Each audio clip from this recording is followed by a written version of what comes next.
Hello and welcome to the Car Huddle.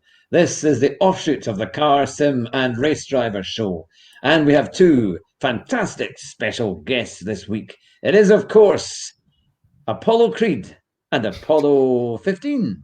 You know, put Sargon of Akkad. It is, of course, Jonathan Sutherland and Andrew Marr. Hello, you two. Hello, how goes it? Very well indeed. My foot is well on the mend.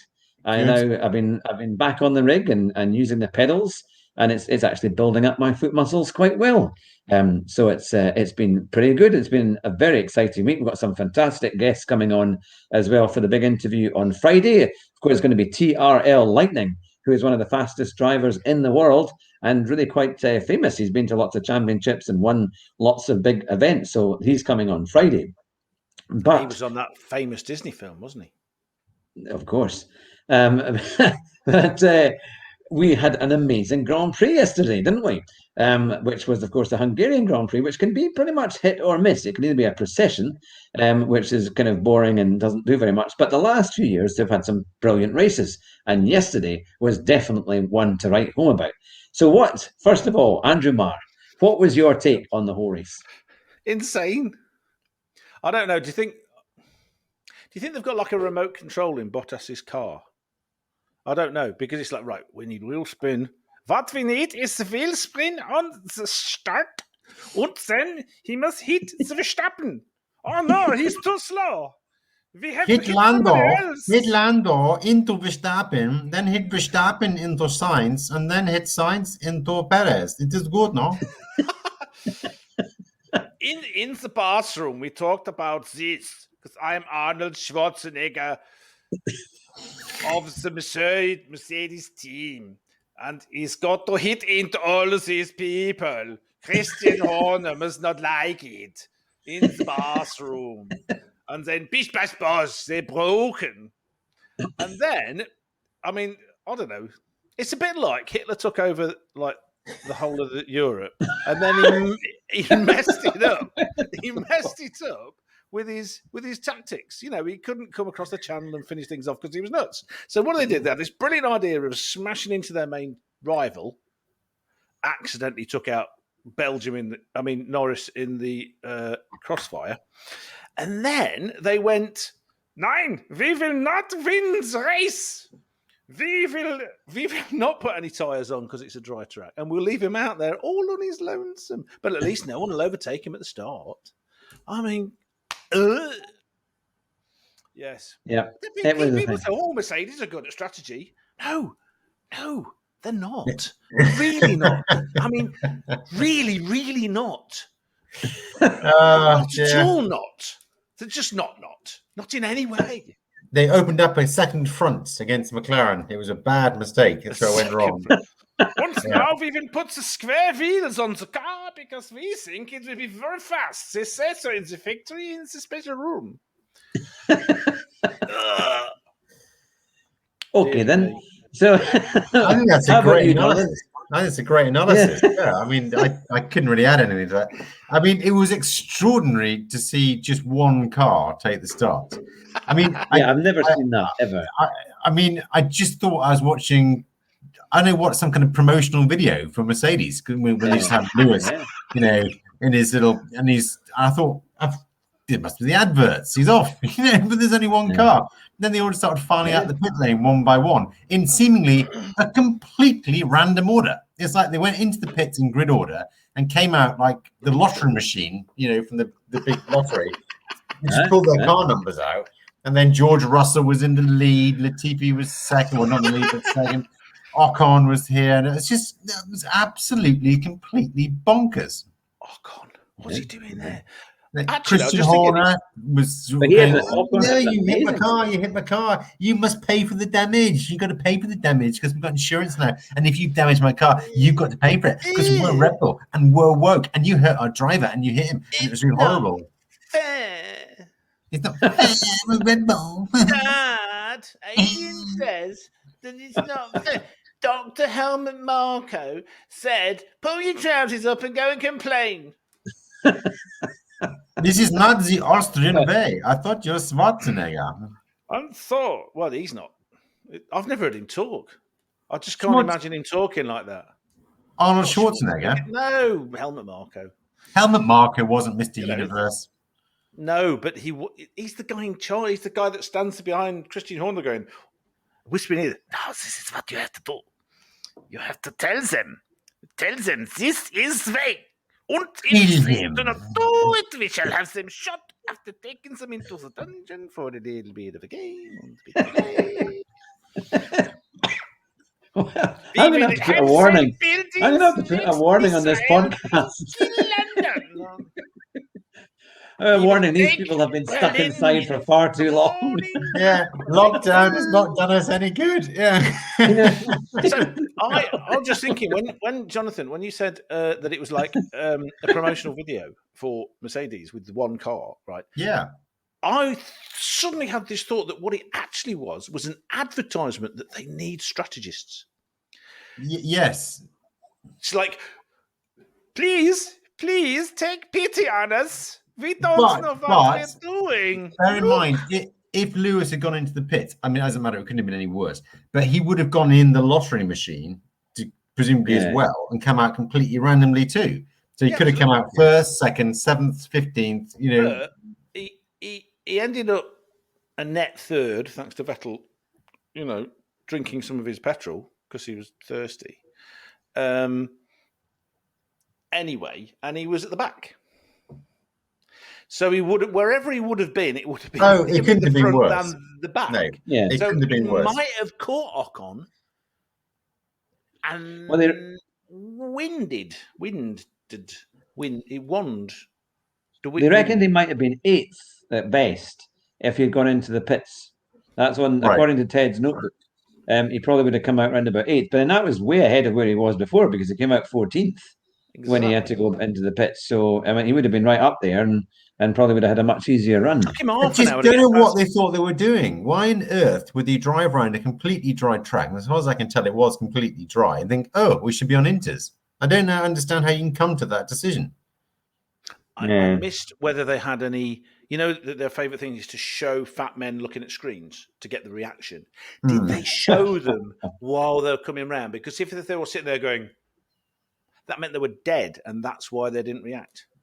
Could have been. Yeah. So what would have happened then if Lewis had just, when the lights went out, he just didn't go? Everyone would have sat there. Everyone would have sat there. To go past the exit. But if he just waited for 2 hours, which is the maximum length of a Grand Prix, was he not at that point in the lead? And think of you've got to go past a certain race distance to get any points. Right. Okay. Yeah. But if he just hadn't gone, just said, well, no one's going to. You can't make me. You can't leave the pits until I go past, and I'm not going past. Oh, racist! But it does remind of if you're on like multiplayer on F1 2020 or something, and you're going out there to try and do a race, and you've not looked at your settings, or you've accidentally done it too quickly, and you end up starting the race on wet tires when everyone else is on dry tires, and you think, oh goodness, this is going to be appalling. They pay hundreds of thousands of pounds to people to look at the weather, to analyze things, and at no point when they're clearing up did anyone look at the track and think, oh, it's not been raining for a while, maybe we need some different tires. Martin Brundle said they used to have people around the track, didn't they? Yeah. And you probably still do. Hello, yes, it's dry here. Dry. D-R-Y. Dry. No. And what about turn 8? Dry. Turn 9. Dry. Is any part of this wet? No. Yes. Maybe we should put some slicks on. Because presumably they can put tyres on. I don't see why they couldn't have changed the tyres. Red flag. Yes, red flag. It's red flag. Because if it had been dry... take the thing together. God. I mean, if they'd been dry and then it had rained, they would have put wet tyres on. So why wouldn't you do the opposite? I don't understand. They started the race on intermediate, so it had been. Yeah, they're allowed to change tyres under the red flag. Then, isn't it? Like, Yeah, I'm surprised at that. I just think they all got it. They're so, because they're all taking the knee and all doing all this other stuff now. They're not actually paying attention to what they need to be doing, don't they? It's equality. When they were down on their knee, they could have looked at the track maybe and seen it was dry. What they've got is they've got someone that can't count to 3 who has what's the word? Self-thingied. What did they do? What's that word? John, you know this word. Because you self-certified? No, my mind's gone. Self-service? No, self-service. Maybe they were doing that too. Self-inflicted. No, when you say I am a girl, but I'm not. Self-identified. Oh, right. Okay. They've got someone that can't count to 3, right? Because the fingers on the hand confuse them, as self-certified as a mathematical and engineering and modelling genius. Oh, self-identified. Right. Self-identified. Yeah. See, I don't think I've self-identified as being really clever, and obviously I'm not. And they therefore got themselves in the new woke Mercedes into a position where they're dictating things like strategy. So they'll go, so you over there, you, the girl in the jeans with the willy. What is the best strategy for this race? Oh, well, I think, right, get those square wheels ready. And also, wet tyres, man, because they'll never be thinking of that. None of them will, no. That'll catch them off guard. It worked for me back in Brixton. You know. Yeah, it does seem like a calamity of errors, certainly, and a kind of obvious thing. And you do wonder why they kind of managed to do it like that. But it did mean there was great racing pretty much right the way through. Now we'll come to the big one, of course, the Hamilton-Alonso battle, which was fantastic. Now, I know you were talking about that earlier before we started the show, but Jonathan, what did you think of the Alonso-Hamilton battle? The Spanish Armada. It was amazing, wasn't it? I mean, normally the French just put up the white flag and they just let people straight through. But obviously Alonso didn't feel they wanted to do this. It was great. I just think that I think Hamilton maybe could have got past, but he knew that Alonso didn't care.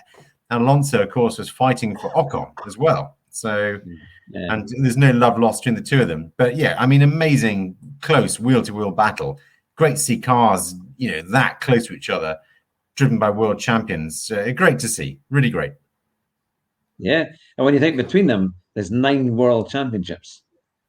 Yeah. 7 for Hamilton and 2 for Alonso. Should be 10. One of those two should have won 2007. I'm bitter that one of those two didn't. I mean, Raikkonen didn't deserve it. He got a point. It was kind of, it was one of those things, wasn't it?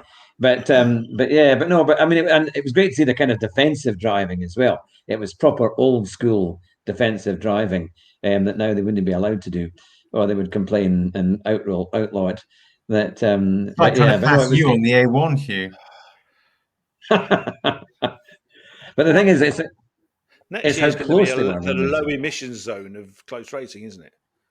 That's what next year is going to be, because they've designed. I think it's hilarious because all of the bump about these 2022 cars, which was going to be the 2021 car, obviously, is how they've been designed to allow close racing. And yet this year has shown us that any close racing gets immediately penalised and the driver's shot. So what are they going to do next year when they've got cars that can all race closely? The stewards they're going to have to employ 10 more stewards, 5 lesbians and 3 underage people from India, just to work out how many people they're going to give. And more stewards. You need way more stewards to give penalty points. Stewards. Yeah, Michael Massey will have a little harem of little bitches running around so he can go, I'm in charge because my name's Michael Lambert. Shut off. It'll be a little bit like that one, the American who was at the Olympics and who didn't win. She got second, and then she decided that she'd had enough and started twerking away on the podium. But nobody's actually watching the Olympics to actually care. That it's just gone. It's because it's gone woke. I never understood twerking. I mean, seriously. I mean, even when Miley Cyrus or whatever her name is does it, she's a very attractive young lady. But what the hell's she doing with her ass? Just whatever. Stop it.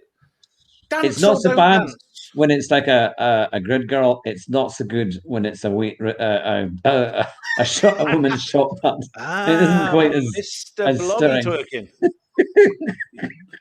Did she do it to the music? I used to have that record. My wife bought me that record, and I put it on and started playing it. She said, "What are you doing?" I said, "I'm playing my Christmas present." She goes, "You weren't meant to play it." So I played it more. Were you twerking to it? No, I just put it on quite loud on my very nice Sony stereo that I used to own. Well, now next we have. I have to say though, in closing about the Grand Prix, it was a great race, and it's great to see Hamilton back in the lead of the championship after 2 races that have certainly changed, and going into the little break that they have for a few weeks. Did you feel sorry for Vettel though? I mean, bless him. He's obviously so I stressed. did actually. He's now drinking the petrol. You know, he's drinking the avgas or whatever additives that got into it, and he didn't have enough petrol in there. You know, but he left less fuel in his car than I leave in a rental car. I mean, I've left more fuel in my rental car, and normally they're pushed in. Oh man. Oh, it's something, but no, it was a great race, and it was great to see Ocon win. I mean, really, if you put a bet on that, you'd have been in quids in all day long with that one. But no, it was a great race, and it's going to be interesting. Maybe the Mercedes will start to be competitive again right the way through the second half of the season, and so it won't all go Max's way. This weekend on Merry, weren't they? I mean, they were quicker. They were quicker than Red Bull on this weekend on the right tires as well. They had to. They were able to use the better tires. It's like I wish they'd make their mind up. Are they developing it? Are they not developing it? What's going on? They're developing it. Bottas was up there too. They'd be nuts to not develop it this year. Okay, they're trying to get next year's car and all this kind of stuff. We understand that, but this is you can't lose every championship because you're trying to win the next one. That's like saying, well, we'll get to the moon eventually, but we want to get to it next year better, so we will kill every astronaut that goes up this year because we won't develop the thing properly this year. What? That makes no sense. That's like having a politician that tells the truth.